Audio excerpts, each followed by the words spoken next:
ఇప్పుడు మనం ప్రతిరోజు ప్రతి రకాతులో అడిగే అత్యంత ముఖ్యమైన దువాకి వచ్చేసాం. అస్సలాము అలైకుం వరహమతుల్లాహి వబర్కాతు. బిస్మిల్లాహిర్ రహమానిర్ రహీం. వస్సలాతు వస్సలాము అలా రసూలిల్లాహిల్ కరీం. సూరా అల్ ఫాతిహా 1:6. ఇహ్దినస్ సిరాతల్ ముస్తకీం.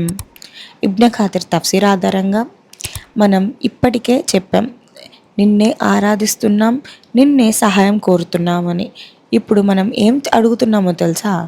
దారి అంటే ఇహ్దినస్, మాకు మార్గదర్శనం చేయు. ఇబ్న్ ఖాతిర్ తెలియజేస్తున్నారు, హిదాయత్ అంటే కేవలం దారి చూపించడం కాదు, సత్యాన్ని తెలుసుకోవడం, దానిని అంగీకరించడం, దానిపై స్థిరంగా ఉండడం. మనకు జ్ఞానం మాత్రమే కాదు, ఆచరణ చేయడానికి కూడా బలం కావాలి.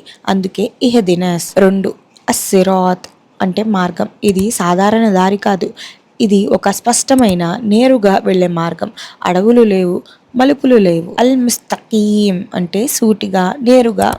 ఇబ్న్ ఖాతిర్ తఫ్సీర్ ఆధారంగా ఇది ఇస్లాం యొక్క మార్గం, ఖురాన్ మరియు సున్నత్ యొక్క మార్గం, నబీలు నడిచిన మార్గం. తప్పులు లేకుండా కాదు, కానీ సరిదిద్దుకునే మార్గం ఉంది. మనం రోజు ఇదే దువా ఎందుకు చేస్తున్నాం? ఎందుకంటే మన హృదయం మారుతుంది, ప్రలోభాలకు మారుతాయి, పరిస్థితులు మారుతాయి, కానీ సరైన దారిలో ఉండాలి కదా.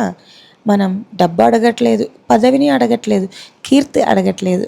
మనం అడుగుతుంది సరైన దారి. అదే నిజమైన విజయం. ఇహ్దినస్ సిరాతుల్ ముస్తకీం. మీకు కనుక నా వీడియో నచ్చితే please do like and follow me for more such authentic videos. జజాకల్లాహ్ ఖైర్. బారకల్లాహు ఫీకుం.